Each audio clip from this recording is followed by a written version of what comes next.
Functional derivatives, और उसी क्रम में आज की क्लास में हम लोग एस्टर्स तक पहुंच गए हैं। डिस्कशन करते करते आज की क्लास में एस्टर्स के ऊपर हमारी बातें होंगी। तो देखो, हम लोग जानते हैं कि एस्टर्स का जो जनरल स्ट्रक्चर होता है, C double bonded with oxygen, single bonded with oxygen, और दोनों तरफ दो एल्किल ग्रुप्स या कार्बन चेन्स, दोनों सेम भी हो सकते हैं, दोनों डिफरेंट भी हो सकते हैं। अगर ऐसा कंपाउंड है तो हम लोग कहते हैं कि इसमें एस्टर फंक्शनल ग्रुप है। और अगर हम लोगों को एस्टर का नाम लिखना पड़ जाए तो हम लोग लिखते हैं एल्किल। सिंपलेस्ट केसेज में, टेढ़े मेढ़े केसेज में तो बहुत सारी बातें करी जा सकती हैं, बट इन सिंपलेस्ट केसेज हम लोग इसको एल्किल एल्केनोएट कहते हैं। ये वाला पार्ट जो है उसको हम बोलते हैं एल्किल, और ये वाला पार्ट जो है इसे हम लोग कहते हैं एल्केनोएट। जैसे कोई एग्जांपल तुम्हारे लिए लिखते हैं हम लोग।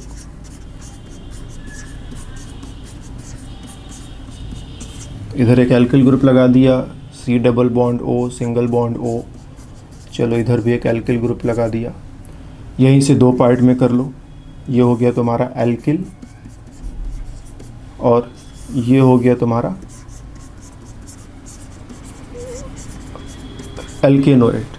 यहाँ पर दो कार्बन एटम्स की चेन है, सो डेफिनेटली ये हुआ इथाइल, और यहाँ हुआ 1 2 3 4 कार्बन एटम्स की चेन हो गया, तो ये हो गया ब्यूटेनोएट।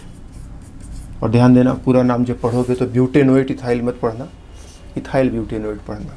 तो इस तरह से आसानी से सिंपल केसेज में एस्टर्स का तुम नाम लिख सकते हो। कोई और एग्जांपल एक ले लेते हैं तुम्हारे लिए। 2 मिनट एस्टर्स के नाम लिखने पर बातें करने के बाद ही हम लोग रिएक्शंस पर आएंगे। एक और कार्बन चलो बढ़ाते हैं।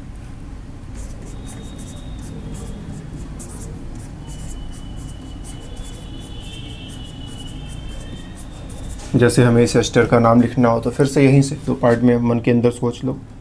1 2 3 कार्बन एटम्स की चेन है, तो ये हो गया प्रोपाइल, और इधर 1 2 3 4 5, तो ये हो गया पेंटेनोएट। और पूरा नाम पढ़ोगे तो पेंटेनोएट प्रोपाइल मत पढ़ना, बल्कि प्रोपाइल पेंटेनोएट पढ़ना, पेंटेनोएट। और एस्टर्स का नाम लिखते समय, ठीक है ये रूल ठीक है, इससे तो हम नाम बना ही ले जाएंगे, लेकिन थोड़ा सा हमको फील भी करना होता है कि अगर अपने पास कोई कार्बोक्सिलिक एसिड है, जैसे एसिटिक एसिड है, इसमें से ये हाइड्रोजन हटा दो, तो हाइड्रोजन हटाने के बाद ये जो बचा हुआ पार्ट है ये एसिटिक एसिड है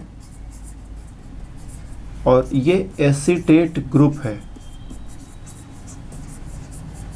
और इस बॉन्ड को सेटिस्फाई करने के लिए अगर हम कोई भी एल्किल ग्रुप लगाते हैं, कोई भी एल्किल ग्रुप लगाते हैं, जैसे कह दो इथाइल लगा दिया, तो हम बोलेंगे इथाइल एसीटेट। एसीटेट के साथ इथाइल जोड़ दिया, इथाइल एसीटेट। अगर कुछ और जोड़ा होता, कह दो ये रहा तुम्हारा फिर से एसीटेट, और यहाँ पर तुम फिनाइल जोड़ दो C6H5, तो तुम कहोगे फिनाइल एसीटेट। तो वो जो तरीका था कि एल्किल एल्केनोएट कहते हैं, उससे तो डेफिनेटली हम लोग नाम लिख ले जाएंगे, लेकिन कॉम्प्लिकेटेड केसेज में अगर तुम्हारे पास फीलिंग नहीं है कि हाँ एसिड से ही एस्टर का नाम डिराइव करते हैं, तो फिर तुम कहीं कहीं परेशानी में फंस जाते हो। और नाम लिखना भी रिएक्शंस का एक यूजुअल हिस्सा है कि क्या बनाया, क्या खर्च किया, बाय नेम कभी कभी हम लोगों को कहना सुनना पड़ता है, तो हम लोग वहाँ पर फेल हो जाते हैं। तो जैसे एक और हम लोग एग्जाम्पल लें। सपोज अपने पास ये एसिड है, तो इस एसिड को तुम कहते हो इट इज ब्यूटेनोइक एसिड। अब इस हाइड्रोजन को हटा दो, तो जब तुम हाइड्रोजन को हटाओगे तो क्या बनेगा, ब्यूटेनोएट, ब्यूटेनोएट ग्रुप बन जाएगा। और इस ब्यूटेनोएट ग्रुप में ये जो खाली जगह है, खाली बॉन्ड है, यहाँ पर कोई एल्किल ग्रुप जोड़ दो। जैसे मान लो तुमने मिथाइल जोड़ दिया, मिथाइल ही जोड़ लेते हैं, तो अब ये हो गया मिथाइल ब्यूटेनोएट। तो मेरे को फील करना है कि ब्यूटेनोइक एसिड से ब्यूटेनोएट ग्रुप बनाया जिसमें ये वाली जगह खाली है। मिथाइल लगा देंगे तो मिथाइल ब्यूटेनोएट हो जाएगा, इथाइल लगा देंगे तो इथाइल ब्यूटेनोएट हो जाएगा, प्रोपाइल लगा देंगे तो प्रोपाइल ब्यूटेनोएट हो जाएगा। तो इस चीज़ को अगर फील करते हो तो फिर एस्टर्स का नाम लिखने में तुम कभी गलती नहीं करोगे, टेढ़े मेढ़े कैसे जाएंगे तो भी डील कर ले जाओगे। Now come to the methods for preparation of esters. बनाने के मेथड्स की बातें करें। पहला मेथड है reaction of carboxylic acids and its derivatives with alcohols. एक एग्जाम्पल लेकर के सीधा बात करते हैं। से एसिल क्लोराइड है, कार्बोक्सिलिक एसिड का डेरिवेटिव है। हम जानते हैं कि रिएक्शन होगा तो इस क्लोरीन को यहाँ से हटाया जा सकता है, और अगर इसका रिएक्शन हम किसी अल्कोहल से करा दे तो ये जो ऑक्सीजन है यहाँ पर आकर के रिएक्शन करेगा। पहले तो इलेक्ट्रॉन इस ऑक्सीजन की तरफ ट्रांसफ़र करोगे, फिर ऑक्सीजन इलेक्ट्रॉनों को रिटर्न कर देगा। तो इस oxygen double bond, carbon oxygen double bond को कुछ नहीं होगा। ये वाला बॉन्ड जो है, क्लोरीन वाला बॉन्ड जो है ब्रेक करेगा, क्लोरीन यहाँ से निकल करके चला जाएगा। और ओ आर, चलो इसको आर डैश कर देते हैं, ओ आर डैश यहाँ पर तुम कनेक्ट कर ले जाओगे। सो आर सी ओ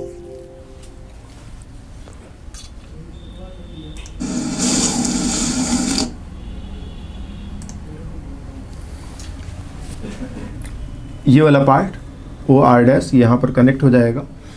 तो ओ आर डैश, इसका यहाँ से H निकाल देना, इसका यहाँ से क्लोरीन निकाल देना, तो क्लोरीन और H मिला करके HCl लिखोगे। तो इस वे में एसिल क्लोराइड को अल्कोहल से रिएक्शन कराया, इसका क्लोरीन निकला, इसका हाइड्रोजन निकला, और इसका जो एल्कोक्सी पार्ट है वो इसमें जोड़ दिया, तो एस्टर बनता हुआ देखो तुम्हें दिखाई पड़ रहा है। रिएक्शन बहुत आसान है।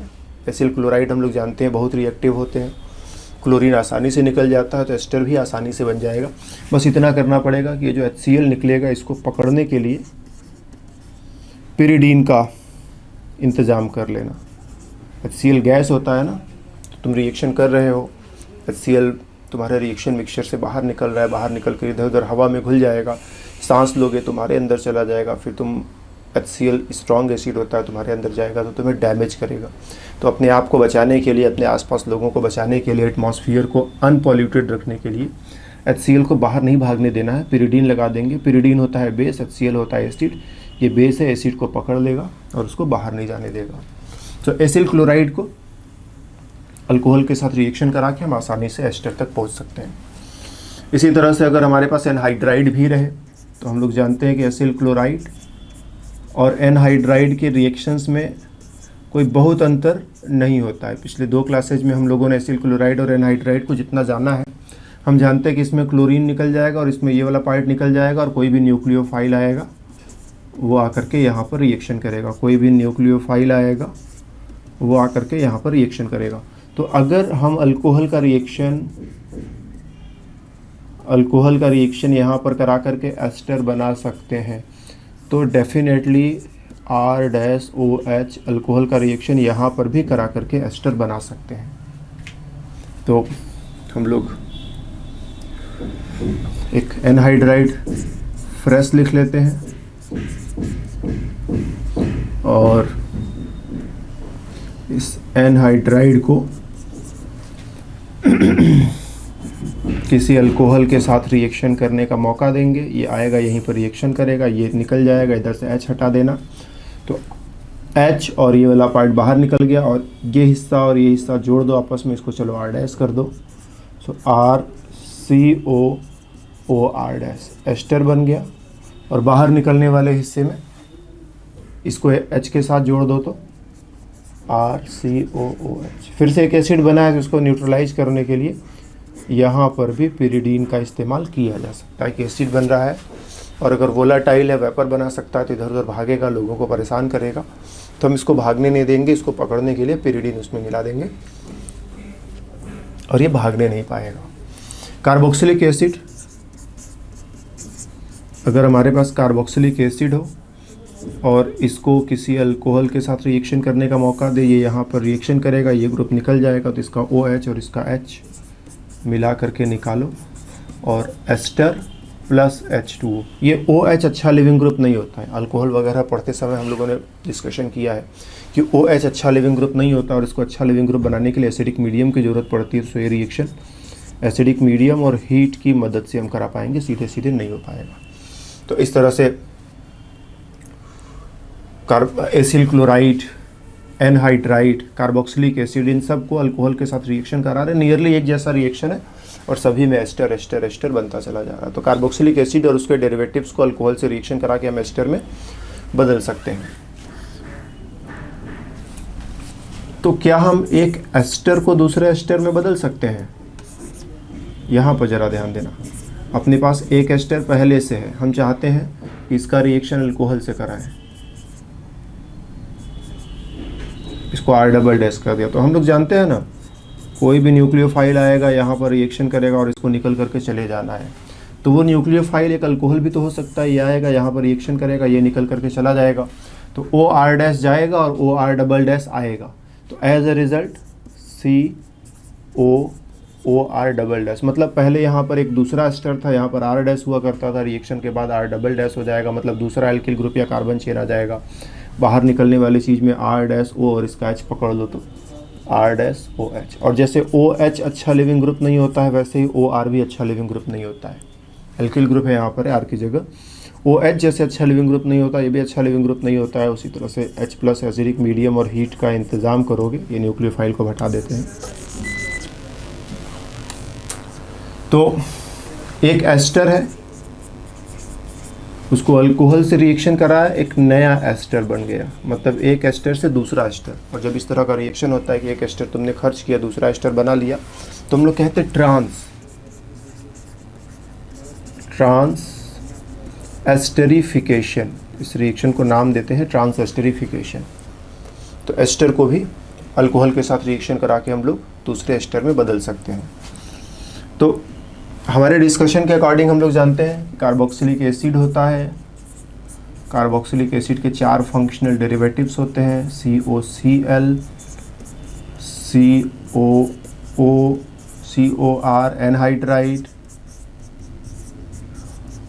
एस्टर और अमाइड। अमाइड में से NH2 को निकालना ये कोई आसान खेल नहीं है, तो इसके साथ हम रिएक्शन नहीं कराएंगे। बाकी इसमें से इसको हटाकर, इसको हटाकर, इसको हटाकर और इसको हटा करके हम लोग इस पार्ट को हटा करके हम लोग ऐसा कन्वर्जन कर ले जाए OR डैश, इसके बदले ये लगा दिया तो एस्टर बन गया ना। तो रिएक्शन किससे कराओगे?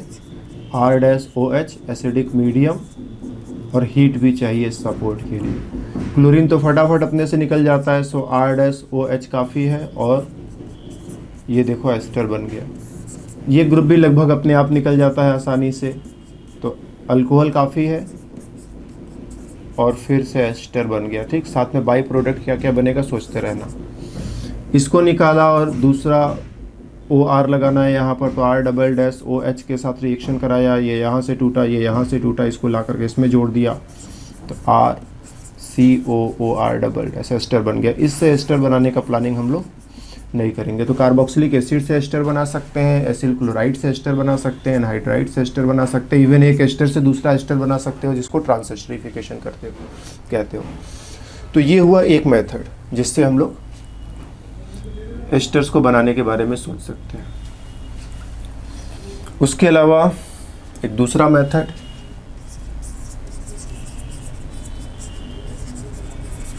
Reaction of sodium carboxylates with alkyl halides. Sodium carboxylate मतलब क्या है? RCOOH, carboxylic acid. इस H को हटाओ और H के बदले में सोडियम लिख दो, ये उसका सोडियम सॉल्ट बन गया, जिसको सोडियम कार्बोक्सिलेट या सोडियम एल्केनोइड भी कह सकते हो।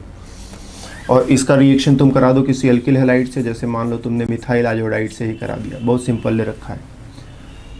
आयोडीन पर माइनस, कार्बन पर प्लस, इसको इलेक्ट्रॉन चाहिए, ऑक्सीजन पर माइनस, सोडियम पर प्लस, ये बॉन्ड, ऑक्सीजन के पास इलेक्ट्रॉन है, डोनेट करके कार्बन के साथ बॉन्ड बनाओ, ये इलेक्ट्रॉन आयोडीन लेकर के चला जाएगा। सो RCOO और ऑक्सीजन के बाद ये मिथाइल आ गया, प्लस इसका सोडियम और इसका आयोडाइड मिला करके NaI लिख करके रिएक्शन बैलेंस कर लोगे। तो जैसे यहाँ पर मिथाइल लगाया है वैसे इथाइल, प्रोपाइल, ब्यूटाइल कोई भी ग्रुप लगाया जा सकता है। यहाँ पर कोई भी एसिड का सोडियम सॉल्ट चुन सकते हो, तो दोनों में ये वाला एसिड एल्किल ग्रुप भी बदल सकते हैं, ये वाला एल्किल ग्रुप भी बदल सकते हैं। तो दोनों तरफ के एल्किल ग्रुप में हेर फेर करते हुए हम तमाम सारे एस्टर्स बनाने का प्लान यहाँ से कर सकते हैं। एक और एग्जांपल तुम्हारे लिए लिखते हैं। सपोज अपने पास बेंजोइक एसिड, इसका सोडियम सॉल्ट है, बोले तो सोडियम बेंजोएट, और इसका रिएक्शन हम लोगों ने करा दिया इथाइल ब्रोमाइड से। ब्रोमीन पर प्लस, कार्बन पर माइनस, ये कार्बन के साथ रिएक्शन करेगा, ब्रोमीन निकल जाएगा, and now we have benzoate group connected to ethyl group. So ethyl हो गया इथाइल और ये पार्ट हो गया benzoate, ethyl benzoate. Balance reaction लिखना है तो ब्रोमीन और सोडियम मिला करके सोडियम ब्रोमाइड। लेकिन हम ऑर्गेनिक केमिस्ट्री में रिएक्शंस को बैलेंस करने के लिए ज़्यादा परेशान नहीं होते। हमारी ज़्यादातर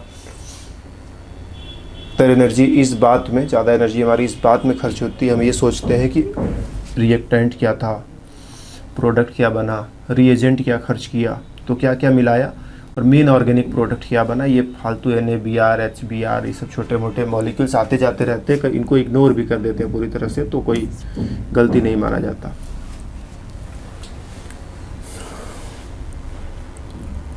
next reaction,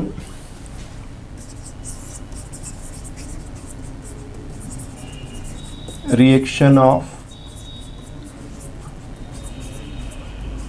carboxylic acids with diazomethane. Diazomethane क्या होता है? CH2N2। स्ट्रक्चर और अच्छे से बनाएंगे तो CH2N triple bond N, N पर है प्लस और इस पर है माइनस। ऑक्टेट सबका कंप्लीट है। ये बहुत अच्छा लिविंग ग्रुप है, डाइजोनियम ग्रुप, हम लोग जानते हैं। तो इसका रिएक्शन अगर हम किसी कार्बोक्सिलिक एसिड से कराएं तो देखो कार्बन पर माइनस है, ये बेसिक है, ये बेस की तरह से काम करेगा, और ये क्या कर सकता है, H प्लस दे सकता है, H पर प्लस, O पर माइनस। तो इसको यहाँ से तोड़ो, H प्लस को इसको दे दो, रिएक्शन हुआ, ये बन गया RCOO माइनस। H प्लस निकाल दोगे तो ऑक्सीजन पर माइनस आएगा, H प्लस इसको दे दिया तो ये CH3 हो जाएगा, तो plus CH3N triple bond N और N पर पॉजिटिव चार्ज। अब हम जानते हैं कि डाइजोनियम अच्छा लिविंग ग्रुप होता है, ये निकल करके भागा, कार्बन को इलेक्ट्रॉन चाहिए, इसने पीछे से इलेक्ट्रॉन डोनेट किया, and now you have RCOO CH3 plus N2, nitrogen gas निकल करके भाग जाएगा। बहुत स्टेबल होता है ना नाइट्रोजन का मॉलिक्यूल, नाइट्रोजन ट्रिपल बॉन्ड की वजह से बहुत स्टेबल होता है, इसलिए जल्दी से निकल कर भागता है। तो ये बहुत अच्छा लिविंग ग्रुप है, रिएक्शन फटाफट होगा। हाँ, यहाँ पर मिथाइल की जगह दूसरा ग्रुप हम नहीं प्लान कर सकते, क्योंकि डाइएजोमीथेन में CH2 है, CH2 माइनस है, इसने H प्लस लिया तो CH3 हो गया, और यही CH3 से ऑक्सीजन के साथ आएगा। तो इधर वाला एल्किल ग्रुप तो तुम इस एल्किल ग्रुप की मदद से यहाँ पर जैसा कार्बोक्सिलिक एसिड लोगे वैसा एल्किल ग्रुप यहाँ पर आएगा, लेकिन इधर वाला एल्किल ग्रुप तुम मिथाइल के अलावा कुछ और रखना चाहो तो इस मेथड से पॉसिबल नहीं है। तो हम यही कहेंगे कि इस मेथड से हम लोग केवल और केवल इथाइल एस्टर्स को ही बना सकते हैं, मिथाइल एस्टर्स को ही बना सकते हैं। अगले रिएक्शन पर थोड़ा हम लोग आते हैं। मेथड नंबर आई थिंक 4 है।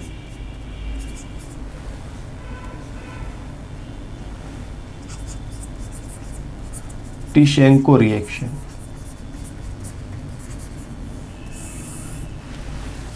टिशेंको रिएक्शन, अगर अपने पास कोई एल्डिहाइड है, एल्डिहाइड के दो मॉलिक्यूल्स आपस में रिएक्शन करेंगे। रिएक्शन करने के लिए हमें एल्यूमिनियम इथॉक्साइड की मदद चाहिए, हीट करोगे, ये दोनों आपस में रिएक्शन करके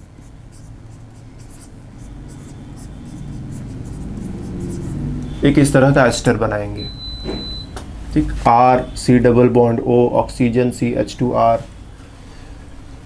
तो ये दोनों एल्डिहाइड के दोनों मॉलिक्यूल्स आपस में रिएक्शन करेंगे और रिएक्शन करके इस तरह का एस्टर बनाएंगे। ये हो गया एस्टर फंक्शनल ग्रुप और ये पूरा मॉलिक्यूल ऐसा। इस रिएक्शन का मैकेनिज्म भी हम लोग देखेंगे, क्योंकि बिना मैकेनिज्म के तुम समझ नहीं पाओगे कि ये दोनों एल्डिहाइड आपस में कैसे जुड़े और कैसे एस्टर बना लिया। ओके, तो रिएक्शन को माइंड में रखो। फ्रेश पेज पर मैकेनिज्म देखते हैं हम लोग। देखो, ये हो गया तुम्हारा एल्डिहाइड का मॉलिक्यूल और ये हो गया एल्यूमिनियम इथॉक्साइड। हम लोग जानते हैं कि एल्यूमिनियम का ऑक्टेट यहाँ पर पूरा होगा नहीं। एल्यूमिनियम ने 3 बॉन्ड्स बना रखे हैं, 1 2 3 बॉन्ड्स का मतलब 6 इलेक्ट्रॉन।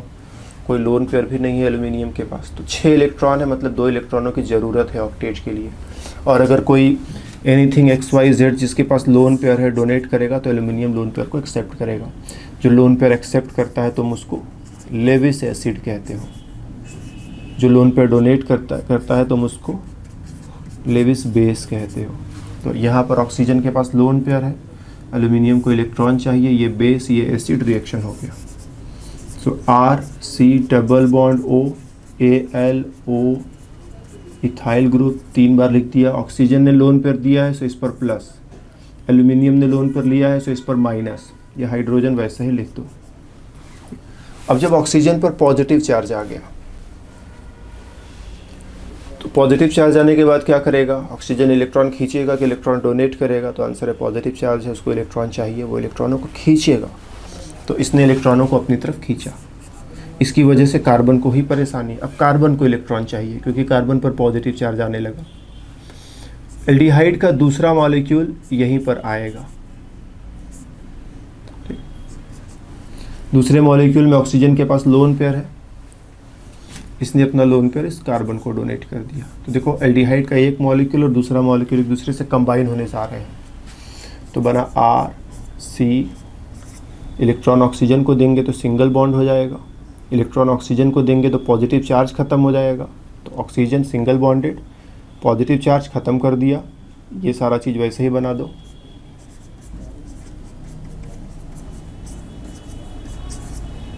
और ये H तो कनेक्टेड है, वो तो रहेगा ही रहेगा। ऑक्सीजन और कार्बन के बीच में एक बॉन्ड बना, वो भी हम लोगों ने बना दिया। इसको थोड़ा हम ऐसे मोड़ कर लिख देते हैं। ऑक्सीजन और कार्बन के बीच में बॉन्ड बना, फिर ये double bonded with carbon, carbon के एक तरफ हाइड्रोजन लिख दिया, कार्बन के दूसरी तरफ एल्किल लिख दिया। ऑक्सीजन ने लोन पेयर डोनेट किया है तो ऑक्सीजन पर प्लस आ जाएगा। तो अगर इस पूरे फ्लो को हम लोग फॉलो करें तो हम लोगों को ये बात समझ में आएगी कि इस ऑक्सीजन का पॉजिटिव चार्ज ख़त्म हुआ और इस वाले ऑक्सीजन पर पॉजिटिव चार्ज आ गया। ठीक, फिर ये ऑक्सीजन अपना लोन पेयर डोनेट करेगा, डबल बॉन्ड वापस बनाएगा। डबल बॉन्ड बनाएगा तो इसमें से किसी न किसी एक को जाना पड़ेगा, या तो इसको जाना पड़ेगा, या तो इसको जाना पड़ेगा, या तो इसको जाना पड़ेगा। कौन जाएगा? तो ये तो बेचारा अभी अभी आया है, अभी अभी तो आया है, तो इसको हम लोग नहीं जाने को कहेंगे। जिसको अभी भी बुलाया है उसको नहीं जाने को कहेंगे। अब या तो ये एल्किल को बाहर निकालो या तो ये हाइड्रोजन को बाहर निकालो। एल्किल को निकालना इतना आसान नहीं है। हाइड्रोजन दोनों इलेक्ट्रॉन लेकर के बाहर निकलेगा और इस कार्बन के पास चला आएगा। क्यों? क्योंकि ऑक्सीजन ने इलेक्ट्रॉन खींचा, पॉजिटिव चार्ज है, ऑक्सीजन ने इलेक्ट्रॉन खींचा, कार्बन को इलेक्ट्रॉन चाहिए, ये हाइड्रोजन दोनों इलेक्ट्रॉनों समेत यहाँ आ जाएगा। और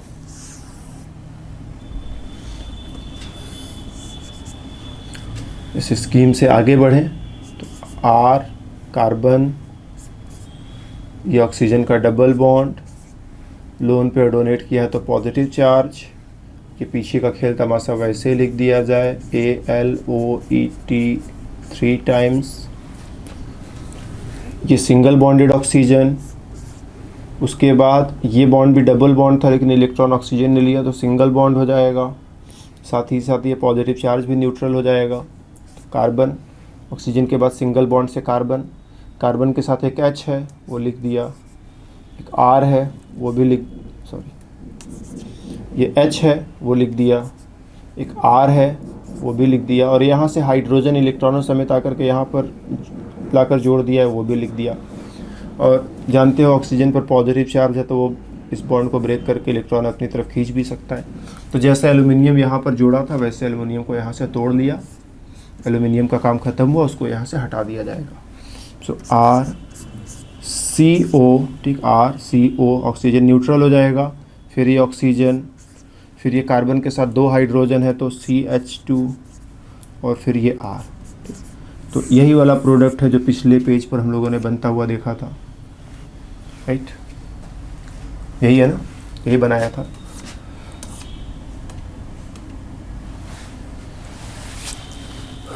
तो इस वे में यूटिसेंको रिएक्शन का मैकेनिज्म हुआ, ठीक, नया नया मैकेनिज्म है, इसको थोड़ा ध्यान से तुम लोग देखना, इसको एक बार लिख करके 2 बार लिख करके प्रैक्टिस भी कर लेना। ये मैकेनिज्म पहली बार हमने इस सीरीज में पढ़ाया है, इसका कोई रिपीटिशन नहीं है कहीं पर भी। तो ये सारे मेथड्स हो गए जिनसे हम लोग एस्टर्स को बना सकते हैं। अब चलो बारी आती है एस्टर्स की रिएक्शंस की।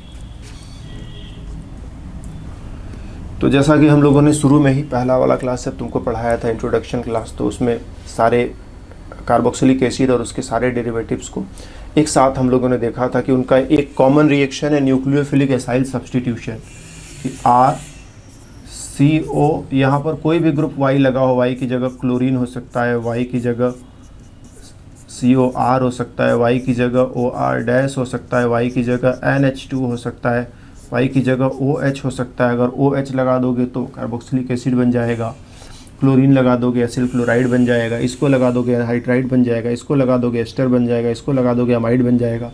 और इन सब में कॉमन रिएक्शन होता है कि इस Y को यहाँ से हटा करके कोई न्यूक्लियोफाइल ला करके यहाँ पर जोड़ा जा सकता है। तो एग्जैक्टली वही चीज़ एस्टर के साथ होगा ही होगा कि जो एस्टर है उसमें इस ग्रुप को हम यहाँ से हटाने को प्लान कर सकते हैं, और जब ये उसको हटाएंगे तो कोई न्यूक्लियोफाइल ला करके यहाँ पर जोड़ देंगे।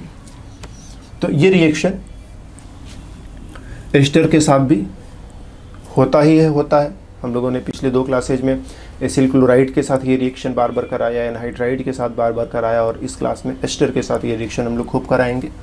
इस ग्रुप को यहाँ से हटाएंगे और इसके बदले कोई न्यूक्लियोफाइल ला करके लगाएंगे। न्यूक्लियोफाइल बदलता रहेगा और नए नए रिएक्शंस हमारे सामने आते रहेंगे। तो जैसे एस्टर की हाइड्रोलिसिस, ये एस्टर है, इसका हाइड्रोलिसिस 2 तरह से इसकी हाइड्रोलिसिस कराते हैं।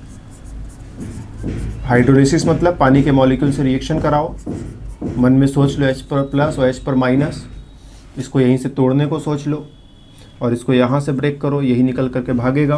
तो OH माइनस इसके साथ जोड़ देना, H प्लस इस ऑक्सीजन के साथ जोड़ देना। सो RCOOH प्लस R-OH। और ध्यान देना एस्टर्स की रिएक्टिविटी कम होती है, तो केवल पानी मिलाने से रिएक्शन नहीं हो जाएगा। जब पिछले 2 क्लासेज में थे एसिल क्लोराइड में और एनहाइड्राइड में, तो पानी मिलाना भी सफिशिएंट होता था। यहाँ केवल पानी मिलाने से बात नहीं बनेगी, पानी के साथ कुछ एसिड लेना पड़ेगा, थोड़ा हीट करना पड़ेगा, या फिर पानी के साथ कुछ बेस लेना पड़ेगा और थोड़ा सा हीट भी करना पड़ेगा। तो एसिल क्लोराइड और एनहाइड्राइड में केवल पानी मिलाना सफिशिएंट होता था हाइड्रोलिसिस के लिए, लेकिन यहाँ पर पानी मिलाने के साथ साथ थोड़ा एसिड या थोड़ा बेस और हीट करोगे। तो 2 मीडियम में हाइड्रोलिसिस होता है, एसिडिक मीडियम में हाइड्रोलिसिस, बेसिक मीडियम में हाइड्रोलिसिस। एसिडिक मीडियम में हाइड्रोलिसिस हुआ तो क्या बना, हमने कहा पानी का मॉलिक्यूल ब्रेक करो, H पर प्लस और H पर माइनस, इस बॉन्ड को यहाँ से ब्रेक करें और प्लस माइनस के बारे में मेंटली सोचे तो ऑक्सीजन पर डेफिनेटली माइनस आएगा, कार्बन पर प्लस आएगा, तो माइनस वाले के O पर माइनस है उसके साथ H प्लस जोड़ देना, R-OH हो जाएगा। कार्बन पर प्लस है उसके साथ OH माइनस जोड़ देना। तो इस तरह से प्रोडक्ट लिख सकते हो। हालांकि मैकेनिज्म लिखेंगे तो हम लोग देखेंगे कि पानी का मॉलिक्यूल ऐसे नहीं टूटेगा, बाद में टूटेगा, और किया भी है इसके पहले वाले क्लासेज में हम लोगों ने ये सब। फिर बेसिक मीडियम में रिएक्शन होगा, चलो माना कि NaOH अभी कुछ नहीं कर रहा है, जस्ट पानी के मॉलिक्यूल ने रिएक्शन किया होगा। तो पानी के मॉलिक्यूल ने रिएक्शन किया होगा तो जो चीज़ें यहाँ पर बनी है वही चीज़ें यहाँ पर भी बन जाएंगी, ठीक। अब ये क्या है, कार्बोक्सिलिक एसिड, ये क्या है, NaOH इज अ बेस, ये एसिड ये बेस, तो दोनों मानेंगे नहीं, आपस में रिएक्शन करेंगे ही करेंगे।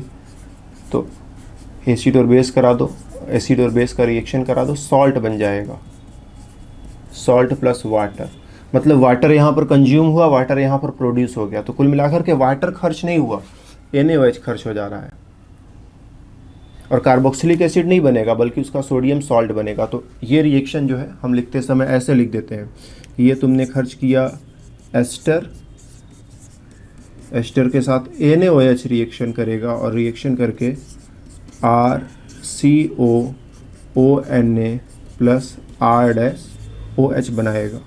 तो शुरू में तुम अज्यूम कर सकते हो कि चलो माना कि पानी से रिएक्शन किया तो ये दोनों बने, फिर ये एसिड है ये बेस है, तो दोनों आपस में रिएक्शन करके सॉल्ट और वाटर बना लेंगे, मतलब पानी खर्च हुआ पानी वापस मिल गया, तो पानी कंज्यूम ही नहीं हो रहा है।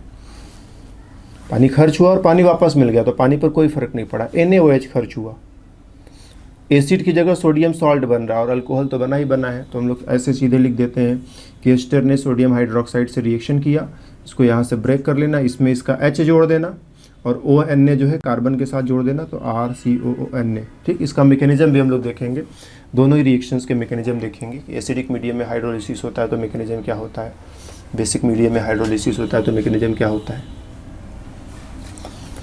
पहले बेसिक मीडियम, ठीक, ये है तुम्हारा एस्टर। ठीक, बेसिक मीडियम में क्या किया है तुमने, NaOH को लिया है, पानी में घोल दिया, NaOH की OH कुछ ऐसा बेस ले लो। तो चलो NaOH का एग्जांपल, NaOH ले रखा है तो NaOH क्या करेगा, Na प्लस OH माइनस, पानी में घुला हुआ है मतलब पानी का मॉलिक्यूल भी है, इसके पास लोन पेयर है, ये भी न्यूक्लियोफाइल है, ऑक्सीजन के पास यहाँ पर भी लोन पेयर है तो मतलब ये भी न्यूक्लियोफाइल है। तो हाइड्रोक्साइड आयन भी न्यूक्लियोफाइल है, पानी का मॉलिक्यूल भी न्यूक्लियोफाइल है, दो न्यूक्लियोफाइल है, कौन जाएगा इसके साथ रिएक्शन करने के लिए, तो जाहिर सी बात है जो स्ट्रॉन्गर न्यूक्लियोफाइल होगा उसको पहले भेजो, वो पहले जाएगा। तो पानी का मॉलिक्यूल स्ट्रॉन्गर न्यूक्लियोफाइल या फिर ये हाइड्रोक्साइड आयन स्ट्रॉन्गर न्यूक्लियोफाइल। तो देखो ध्यान से, पानी के मॉलिक्यूल पर न प्लस है न माइनस है, उसे किसी तरह की कोई जल्दी नहीं है, वो आराम से इत्मीनान से जो है बैठा रहेगा, इसे कुछ करने की जल्दी नहीं, जब तो कोई बहुत इमरजेंसी न आए या कोई खुद इसके पास चल करके न आए, ये उतना जल्दी रिएक्शन नहीं करता है। इसके पास एक निगेटिव चार्ज है, उस निगेटिव चार्ज की वजह से ये परेशान रहता है और जल्दी रिएक्शन करने जाएगा। तो हाइड्रोक्साइड आयन स्ट्रॉन्ग न्यूक्लियोफाइल है और वाटर क्या है, उसके सामने वीक न्यूक्लियोफाइल है। तो हाइड्रोक्साइड आयन जाएगा यहाँ पर रिएक्शन करेगा, इलेक्ट्रॉन पहले तुम इधर शिफ्ट कराओगे जैसा कि हम लोग करते आ रहे हैं, ऑक्सीजन पर आया माइनस, OR डैश और OH, फिर इसने अपना इलेक्ट्रॉन रिटर्न किया, यहाँ पर वापस डबल बॉन्ड बन गया और इसको बाहर निकाल देना। ठीक, इसको मत निकालना, ये अभी आया था तो इसको क्यों निकालना, ये निकल नहीं सकता, बहुत ही ख़राब लिविंग ग्रुप है, तो यही निकल करके जाएगा और RC डबल बॉन्ड O, ये OH पड़ा रह गया और OR डैश बाहर, और ऑक्सीजन जब इलेक्ट्रॉन लेकर के जाएगा तो इस पर माइनस का चार्ज। पहला स्टेप इसका रिवर्सिबल है, मतलब ये रिएक्शन यहाँ से यहाँ भी जाता है और यहाँ से यहाँ भी वापस आता है। दूसरा स्टेप भी इसका रिवर्सिबल है, ये यहाँ से यहाँ जाता है और यहाँ से यहाँ वापस भी आता है। लेकिन इसका जो तीसरा स्टेप जो होने जा रहा है, अब देखो ये है एसिड और ये बहुत स्ट्रॉन्ग बेस है, ऑक्सीजन पर माइनस का चार्ज है और इसको स्टेबल बनाने के लिए हमारे पास कुछ भी नहीं है। ऑक्सीजन पर माइनस का चार्ज है और उसको स्टेबल बनाने के लिए कुछ भी नहीं है, तो ये बहुत रिएक्शन करने के मूड में है, ये काफ़ी स्ट्रॉन्ग बेस है और इसके पास H+ देने की कैपेसिटी, अच्छा खासा एसिड है, तो अपना H+ इसको दे देगा जो वापस नहीं मिल पाएगा। तो CO पर minus plus R dash OH, तो अब यहाँ से H+ वापस इसको नहीं मिल सकता, तो रिएक्शन अब पीछे नहीं जाएगा। तो ये दो स्टेप्स रिवर्सिबल थे, लेकिन ये लास्ट वाला स्टेप सीधे आगे जाएगा, कभी वापस पीछे नहीं जा सकता। तो basic hydrolysis of ester, product ये बनेगा, यहाँ पर सोडियम जोड़ देना तो सोडियम सॉल्ट हो जाएगा, इरिवर्सिबल होता है। एस्टर का बेसिक हाइड्रोलिसिस इरिवर्सिबल होता है, मतलब एक बार प्रोडक्ट तक पहुँच गया तो वापस फिर ये पीछे नहीं जा सकता।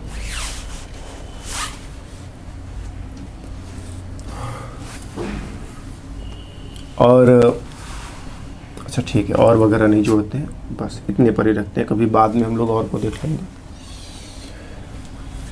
एसिडिक हाइड्रोलिसिस अगर करना हो तो देखो ये रहा एस्टर, उसमें थोड़ा HCl तुमने घोला हुआ है, तो HCl क्या करेगा, H+ आयन देगा, ऑक्सीजन के पास लोन पेयर है, वो H+ को डोनेट करेगा तो COOH ऑक्सीजन पर प्लस हो जाएगा, ये OR डैश वैसे ही लिख दे। प्लस चार्ज का मतलब ऑक्सीजन ने जोर से इलेक्ट्रॉनों को खींचा, कार्बन को इलेक्ट्रॉन चाहिए, पानी के मॉलिक्यूल्स ढेर सारे हैं वो अपना इलेक्ट्रॉन कार्बन को डोनेट करके रिएक्शन करेंगे। So R C double bond single bond हो जाएगा। इलेक्ट्रॉन ऑक्सीजन को दिया, सिंगल बॉन्ड हो जाएगा। इलेक्ट्रॉन लेने से ऑक्सीजन न्यूट्रल भी हो जाएगा, कोई पॉजिटिव वगैरह नहीं। ये वाला ग्रुप वैसे ही लिख दो, इसको यहाँ पर ला करके जोड़ो। ऑक्सीजन के साथ दोनों तरफ हाइड्रोजन है, वो भी लिख दो। ऑक्सीजन ने लोन पेयर दिया तो प्लस इस पर आया, मतलब इसका प्लस ख़त्म हुआ और इस पर प्लस आ गया। फिर तुम जानते हो कि जब ऑक्सीजन पर प्लस आता है तो ये बॉन्ड ब्रेक करके इलेक्ट्रॉन इसको दिया जा सकता है। So R C O H O R dash, इसको निकलना है। ये अपना लोन पेयर डोनेट करेगा, ये निकलेगा। लेकिन ध्यान देना, ओ आर डैश अच्छा लिविंग ग्रुप नहीं होता है, तो अगर मजबूरी होती तो वैसे भी निकल सकता था। लेकिन यहाँ पर मीडियम एसिडिक है, तो एसिडिक मीडियम है, तो सबसे पहले क्या होगा, सबसे पहले एक H+ आयन इस ऑक्सीजन के साथ जोड़ दो। ऑक्सीजन ने एक H+ आयन पकड़ा, RCOH एंड OR डैश, ठीक। इसको थोड़ा बॉन्ड ओपन कर देते हैं, OR डैश, और इसको H के साथ जोड़ा है तो H के साथ भी एक बॉन्ड बना दिया और ऑक्सीजन पर प्लस का चार्ज। अब ये अच्छा लिविंग ग्रुप हो गया, ये इलेक्ट्रॉन लेकर के भाग सकता है। पीछे से इसने डबल बॉन्ड बना लिया, तो रिजल्ट में RC double bond oxygen, lone pair donate करने से पॉजिटिव चार्ज, ये H, ये OH और ये R-OH हो जाएगा, तो प्लस R-OH। इस ऑक्सीजन पर पॉजिटिव चार्ज है, आसानी से हम लोग इसको ऐसे न्यूट्रलाइज कर सकते हैं, इसमें कोई मुश्किल नहीं है। ये अपने से सब क्यों चालू हो जा रहे हो यार तुम लोग। तो ऑक्सीजन पर पॉजिटिव चार्ज है, बॉन्ड को ब्रेक करके इलेक्ट्रॉन ऑक्सीजन को दे दो, ये न्यूट्रल हो जाएगा। और फाइनली जो है R-OH वैसे ही पड़ा रहेगा, ये बन गया RCOOH और H पर प्लस आया, वो बाहर निकल गया। तो H+ इधर खर्च हुआ था, यहाँ पर देखो बाहर निकला, फिर यहाँ पर खर्च हो रहा है, यहाँ पर बाहर निकला। तो जितना H+ खर्च हुआ उतना H+ बाहर भी निकल गया, मतलब H+ का जो रोल है वो कैटालिटिक, H+ रिएक्शन में कंज्यूम नहीं होगा। तो जब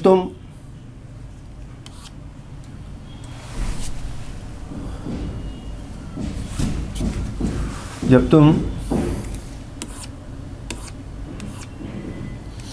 एसिडिक हाइड्रोलिसिस कराओगे तो HCl रिएक्शन में कंज्यूम नहीं होगा, लेकिन जब बेसिक हाइड्रोलिसिस कराओगे तो NaOH जो है वो रिएक्शन में कंज्यूम हो रहा है। तो इस बात का ध्यान देना, एस्टर्स का एसिडिक हाइड्रोलिसिस होगा तो प्रोडक्ट्स क्या क्या लिखने हैं, बेसिक हाइड्रोलिसिस होगा तो प्रोडक्ट्स क्या क्या लिखने हैं। कार्बोक्सिलिक एसिड और NaOH मिलकर के सोडियम सॉल्ट बना लेंगे, रिएक्शन ऐसे लिखोगे। और मैकेनिज्म में जाओगे तो दोनों के मैकेनिज्म्स हम लोगों ने देखे। ये बेसिक हाइड्रोलिसिस का मैकेनिज्म, पानी के मॉलिक्यूल के साथ हाइड्रोक्साइड आयन भी सोल्यूशन में, और हाइड्रोक्साइड आयन ज़्यादा स्ट्रॉन्ग न्यूक्लियोफाइल है तो यही यहाँ पर रिएक्शन करेगा। इसने इलेक्ट्रॉन लिया, फिर इलेक्ट्रॉन वापस किया और ये निकल गया, फिर यहाँ पर लास्ट में कुछ एसिड बेस स्टेप हुआ और रिएक्शन पूरा हुआ। और जब एसिडिक हाइड्रोलिसिस कर रहे हैं तो एसिड ने H+ दिया, H+ ऑक्सीजन के साथ चिपक जाएगा, ऑक्सीजन पर पॉजिटिव चार्ज, ये जोर से इलेक्ट्रॉन खींचेगा, इसकी वजह से ये ज़्यादा रिएक्टिव हो गया और ये फटाफट पानी के मॉलिक्यूल से रिएक्शन कर लेगा। और फिर रिएक्शन करने के बाद रिएक्शन इस वे में आगे बढ़ता चला जाएगा। इस रिएक्शन के सारे स्टेप्स रिवर्सिबल है, पूरा का पूरा रिएक्शन ही रिवर्सिबल है। ये सारे स्टेप्स रिवर्सिबल है, तो पूरा का पूरा रिएक्शन ही रिवर्सिबल है। तो जब हम एसिडिक हाइड्रोलिसिस लिखेंगे, अल्कलाइन हाइड्रोलिसिस लिखेंगे, एसिडिक हाइड्रोलिसिस लिखेंगे, तो एसिडिक हाइड्रोलिसिस ऐसे लिखेंगे, पानी के साथ रिएक्शन, HCl है तो वो सिर्फ मदद कर रहा है, और बना RCOOH प्लस R-OH और रिएक्शन रिवर्सिबल है। जब अल्कलाइन हाइड्रोलिसिस लिखेंगे तो हम लोग लिखेंगे कि NaOH सिर्फ मदद ही नहीं कर रहा है बल्कि रिएक्शन में शामिल भी हो जा रहा है, एक्वस NaOH है। और प्रोडक्ट में जैसे यहाँ OH बना है तो यहाँ पर सोडियम सॉल्ट बनेगा, क्योंकि एसिड और बेस रिएक्शन करके सॉल्ट बना ले जाएंगे। Plus R-OH। यहाँ पर रिएक्शन का तुम रेट देखोगे तो रिएक्शन का रेट डिपेंड करता है किस पर, एक तो एस्टर पर डिपेंड करेगा, दूसरा वाटर पर डिपेंड करेगा, तीसरा HCl पर भी डिपेंड करेगा, तीनों के कंसंट्रेशन पर डिपेंड करेगा। लेकिन HCl क्या है, आता जाता रहता है, तो HCl का कंसंट्रेशन पूरे रिएक्शन में नियरली कांस्टेंट रहता है। HCl तुरंत जाएगा तुरंत बाहर आएगा, तुरंत जाएगा तुरंत बाहर आएगा। तो H plus, not HCl, H plus तुरंत बाहर जाएगा, तुरंत जाएगा तुरंत आएगा, तुरंत जाएगा तुरंत आएगा, तो जल्दी जल्दी आता जाता, तो इसके कंसंट्रेशन पे फ़र्क नहीं पड़ पाता है। इसका कंसंट्रेशन जो है कांस्टेंट। पानी ढेर सारा मिला देते हैं, थोड़ा बहुत खर्च हो जाए तो भी कंसंट्रेशन में कोई फ़र्क नहीं पड़ता, इसका कंसंट्रेशन भी नियरली कांस्टेंट। तो अगर इसको ऐसे लिखें, rate is equal to some constant into concentration of ester into concentration of water into concentration of HCl। इसका कंसंट्रेशन कांस्टेंट, इसका कांस्टेंट और ये भी कांस्टेंट, तो एक कांस्टेंट, दो कांस्टेंट, तीन कांस्टेंट को मिला दो तो एक नया कांस्टेंट बन गया multiplied with concentration of ester. तो रिएक्शन का रेट केवल और केवल एस्टर के कंसंट्रेशन पर प्रैक्टिकली डिपेंड करता है, क्योंकि इन दोनों को हम रिएक्शन के दौरान बदलते नहीं, इन दोनों को फिक्स रखते हैं। तो केवल एस्टर का कंसंट्रेशन बदलोगे और एस्टर का कंसंट्रेशन बदलते रहने से रिएक्शन का रेट धीरे धीरे बदलता रहेगा। और इस रिएक्शन का रेट देखें तो इस रिएक्शन का रेट जो है एस्टर पर भी डिपेंड करता है और बेस पर भी डिपेंड करता है। तो proportional to concentration of ester and proportional to concentration of base, या फिर लिखते हैं कि rate is equal to constant K into concentration of ester and concentration of base. Chemical kinetics पढ़ते समय ये चीज़ें हम लोगों के सामने आती हैं कि एसिडिक हाइड्रोलिसिस में एसिड के ऊपर एस्टर के कंसंट्रेशन के ऊपर रिएक्शन का रेट डिपेंड करता है, लेकिन एसिड के कंसंट्रेशन के ऊपर रिएक्शन का रेट डिपेंड नहीं करता है। बेसिक हाइड्रोलिसिस में एस्टर और बेस दोनों के कंसंट्रेशन पर रिएक्शन का रेट डिपेंड करता है। इसको तुम कैसे एक्सप्लेन करोगे? तो इसको एक्सप्लेन करने के लिए हम लोग कहते हैं कि HCl हमने मिलाया जरूर है, लेकिन HCl एक तो रिएक्शन में कंज्यूम नहीं हो रहा है, ठीक। थोड़े से H प्लस आयन, HCl टूटेगा, H प्लस आयन देगा, उसमें से कुछ H प्लस, ढेर सारे H प्लस आयन तो ऐसे फ्री घूम रहे हैं, उसमें से कुछ H प्लस आयन, अगर हम मैकेनिज्म वाले पेज पर आए थोड़ा, कुछ H प्लस आयन रिएक्शन में पार्टिसिपेट किए, फिर यहाँ से H प्लस बाहर निकला, फिर पार्टिसिपेट किया, फिर बाहर निकला। तो ये H प्लस का आना जाना इतना फास्ट होता है कि थोड़े से H प्लस के आने जाने से भी HCl के कंसंट्रेशन पर या H प्लस आयन के कंसंट्रेशन पर कोई बहुत सिग्निफिकेंट फ़र्क नहीं पड़ता, उसका कंसंट्रेशन कांस्टेंट है। और पानी की रही बात, तो नल खोलो पानी ही पानी मिल जाता है। तो पानी हम करते क्या, इतना ढेर सारा मिला देते हैं कि थोड़ा बहुत पानी खर्च भी हो जाए तो उसके कंसंट्रेशन में कुछ खास चेंज नहीं आया। तो इसका कंसंट्रेशन कांस्टेंट, इसका कंसंट्रेशन कांस्टेंट, सिर्फ एस्टर का कंसंट्रेशन बदल सकता है और इसी के कंसंट्रेशन पर रिएक्शन का रेट डिपेंड करेगा। बाकी इस कांस्टेंट और इस कांस्टेंट को मिला करके नया कांस्टेंट लिख लेते हो। बेस के साथ रिएक्शन कराया था तो हमने देखा था कि पानी की जगह हाइड्रोक्साइड आयन खुद रिएक्शन करने जा रहा था। तो डेफिनेटली हाइड्रोक्साइड आयन के कंसंट्रेशन पर रिएक्शन का रेट डिपेंड करेगा। पीछे वाले पेज पर एक बार फिर से हम आते हैं।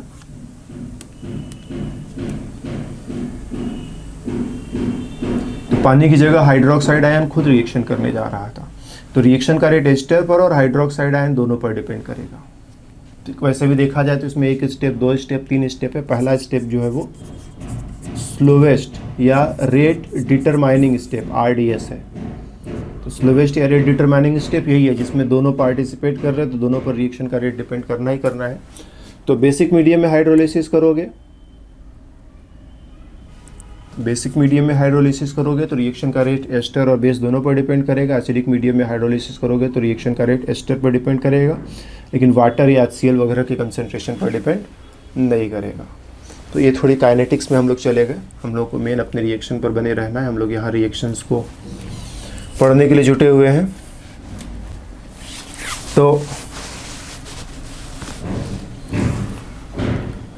हमने क्या देखा? हमने देखा कि एस्टर R डैश, इसका हाइड्रोलिसिस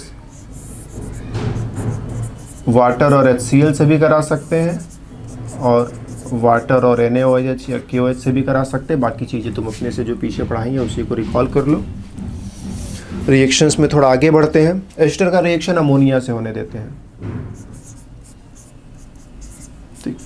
कोई एस्टर है, इसको अमोनिया से रिएक्शन होने दिया, अमोनिया के पास लोन पेयर है, न्यूक्लियोफाइल बन के यहीं पर रिएक्शन करेगा, इलेक्ट्रॉन इधर इसने लिया, फिर वापस किया, ये बाहर निकल गया, बाद में इसमें से H प्लस भी तुम निकालोगे। सो RCONH2 प्लस R-OH। ठीक, बाकी छोटी मोटी चीज़ें जैसे एक आध हाइड्रोजन इधर उधर अपने से एडजस्ट करना। अमोनिया के ही जैसा एक और रिएजेंट हाइड्राजीन,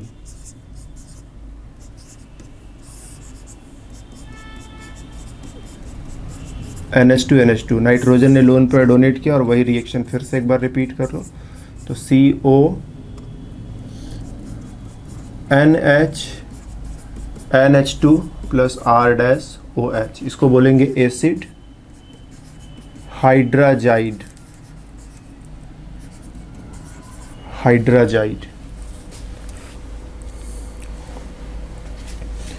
ग्रिग्नार्ड रिएजेंट के साथ रिएक्शन,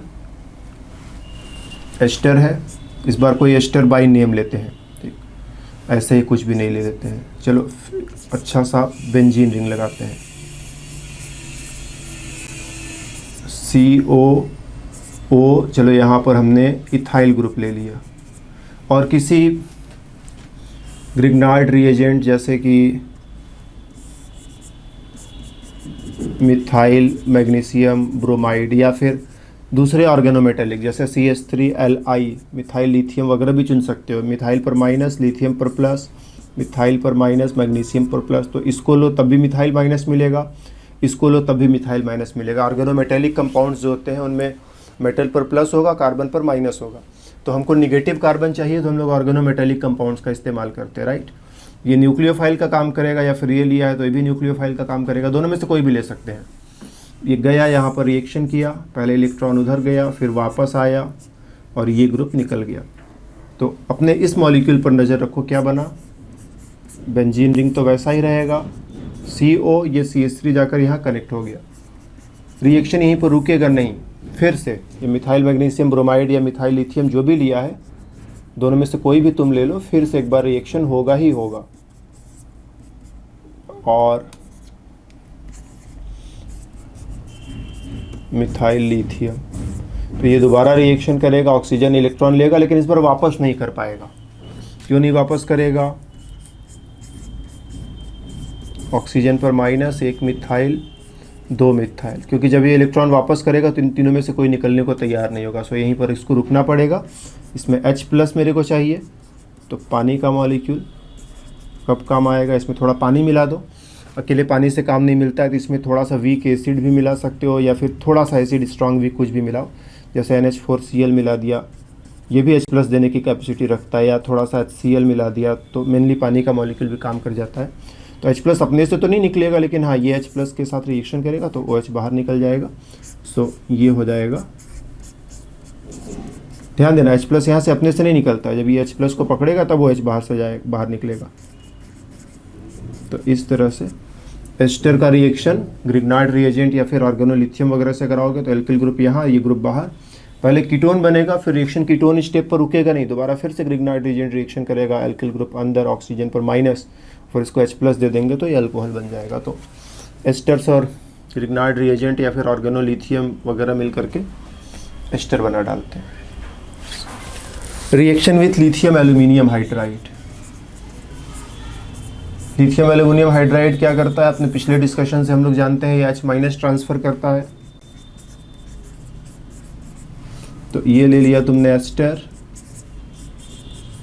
और लिथियम एल्यूमिनियम हाइड्राइड से रिएक्शन कराया, इसने दिया H माइनस ने यहाँ रिएक्शन किया, इलेक्ट्रॉन ऑक्सीजन के पास, फिर वापस किया और ये बाहर निकला। सो RCOH, रिएक्शन यही रुकेगा नहीं, H माइनस दोबारा फिर से फायर करेगा, क्योंकि एल्डिहाइड के साथ भी लिथियम एल्यूमिनियम हाइड्राइड का रिएक्शन होता है।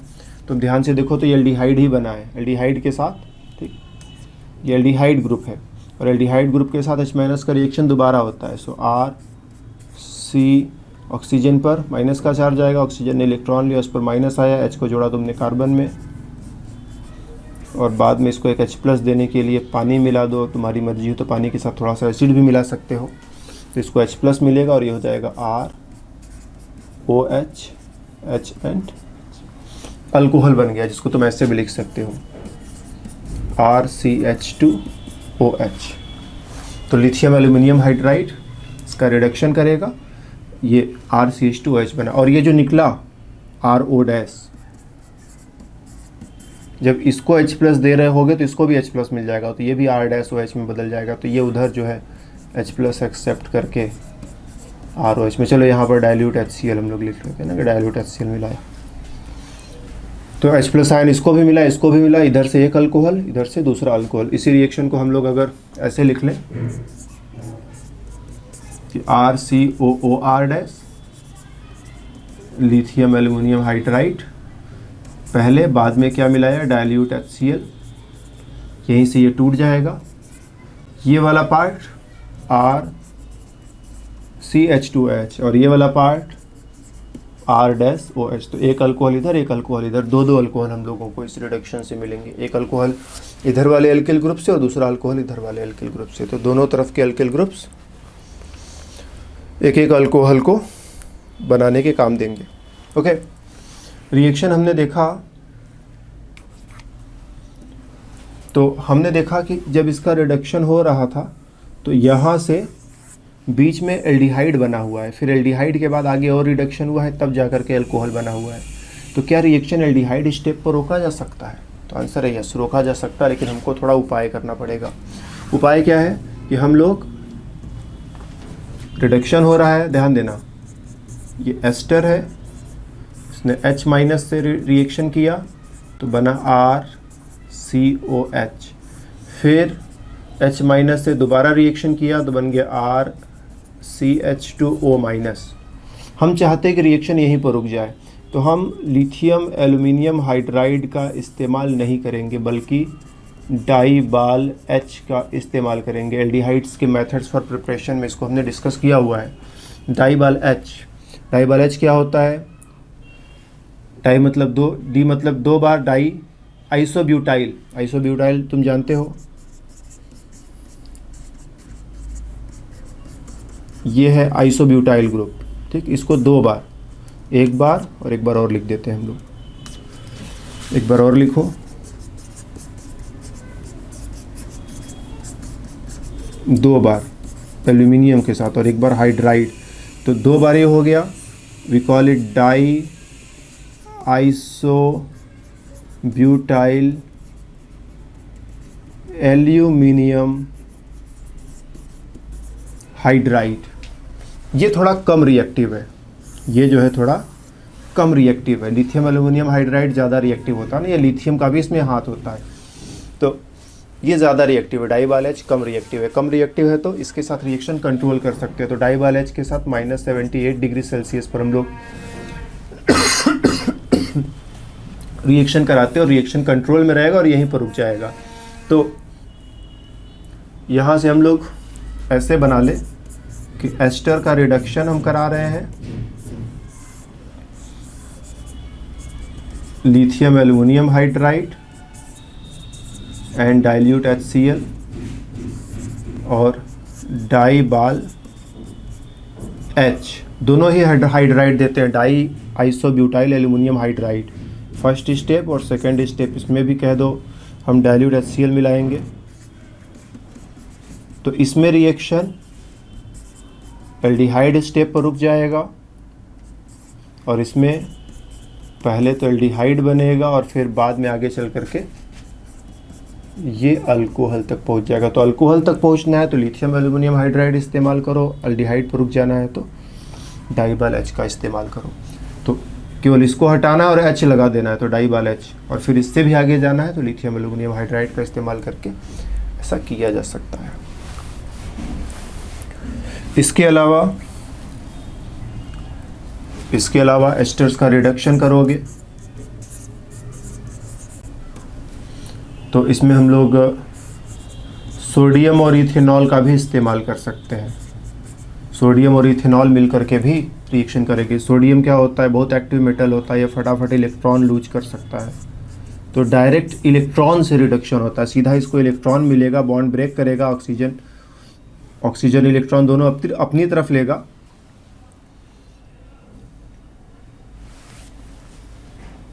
कि ऑक्सीजन जो इलेक्ट्रॉन अपनी तरफ लेगा तो ऑक्सीजन पर क्या आ जाएगा, ऑक्सीजन पर आ जाएगा माइनस और कार्बन पर आएगा प्लस।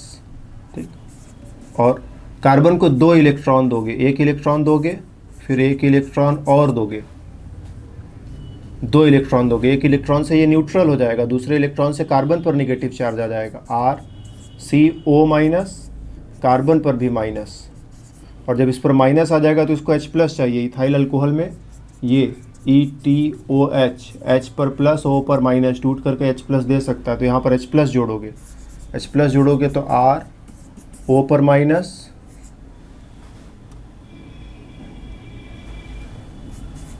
OR और H। फिर उसके बाद ये ऑक्सीजन इलेक्ट्रॉन रिटर्न करेगा तो ये बाहर निकलेगा तो ये हो जाएगा RCOH। यहाँ पर रुकेगा नहीं, दोबारा फिर से यही सब कुछ होगा, एक बार और रिडक्शन होगा और एक बार और रिडक्शन होगा तो ये फाइनली RCH2H तक पहुँच जाएगा। तो सोडियम इथेनॉल से भी रिडक्शन कराते कराते हम लोग RCH2H तक पहुँच सकते हैं। और इधर वाला पार्ट डेफिनेटली R-OH इससे भी बनेगा, तो एक अल्कोहल इधर से बनेगा, एक अल्कोहल इधर से बनेगा। तो ये अल्कोहल तो बना ही बना, जब यहाँ से निकला ना, ये R- है, इसको भी R- लिखे, इसको भी R- लिखे, इसको भी R- लिखे। जब ये यहाँ से बाहर निकला तो ऑक्सीजन पर माइनस आया, जब इसको H प्लस मिल रहा होगा लास्ट में तो इसको भी H प्लस कहीं ना कहीं से मिलेगा ही मिलेगा, जहाँ से इसको मिलेगा वहाँ से इसको भी मिलेगा। तो इससे भी रिडक्शन करा के हम लोग एस्टर्स को अल्कोहल तक पहुँचा सकते हैं। और बस इतना ही, एक रिएक्शन और दिखाई पड़ रहा है लेकिन हम उसको अवॉइड कर रहे हैं ना, सारा रिएक्शन बता करके तुम लोगों को ज़्यादा कॉम्प्लिकेशन में नहीं डालेंगे। तो एस्टर्स के क्या क्या रिएक्शन हो गए, लेट अस जस्ट समराइज।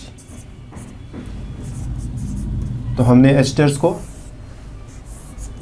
पानी के साथ एसिडिक मीडियम में हाइड्रोलाइज किया, पानी के साथ बेसिक मीडियम में हाइड्रोलाइज किया, अमोनिया के साथ रिएक्शन कराया, और जैसे अमोनिया के साथ रिएक्शन हो रहा है वैसे प्राइमरी अमीन सेकेंडरी अमीन से रिएक्शन हो जाएगा। NH2 हाइड्राजीन से रिएक्शन कराया, ग्रिग्नार्ड रिएजेंट या फिर ऑर्गेनोलिथियम से रिएक्शन कराया, फिर लिथियम एल्यूमिनियम हाइड्राइड से रिड्यूस कराया, डाइबाल H से रिड्यूस कराया, और लास्ट में चलते चलते सोडियम और इथेनॉल इससे भी रिड्यूस कराया। और इन सब से रिएक्शन करा के जो प्रोडक्ट बनाया तो मैं धीरे धीरे याद आ ही रहा होगा, तो एक पेज पर बना करके सारी चीज़ों को समराइज़ कर लेना। जो बनाने के मेथड्स थे एस्टर्स को, उनको भी समराइज़ कर लेना कि इन मेथड से एस्टर बनाया जा सकता है।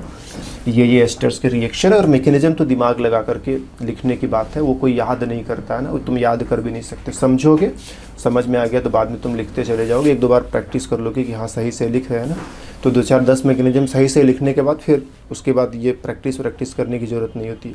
एक बार देखो कि खुद से समझ जाओगे, या फिर नया रिएक्शन भी आएगा तो अपना दिमाग लगा करके ये मैकेनिज्म लिखते चले जाओगे। तो एस्टर्स की क्लास में हम लोगों ने सबसे ज़्यादा बातें करी, पिछले 2-3-4 क्लासेज में जो बातें करी इस वाले क्लास में ज़्यादा बातें हो गई। तो इन सारी बातों को मेहनत से तुम संभालना। फिर मिलेंगे हम लोग दूसरे क्लास में, तब तक के लिए बाय बाय।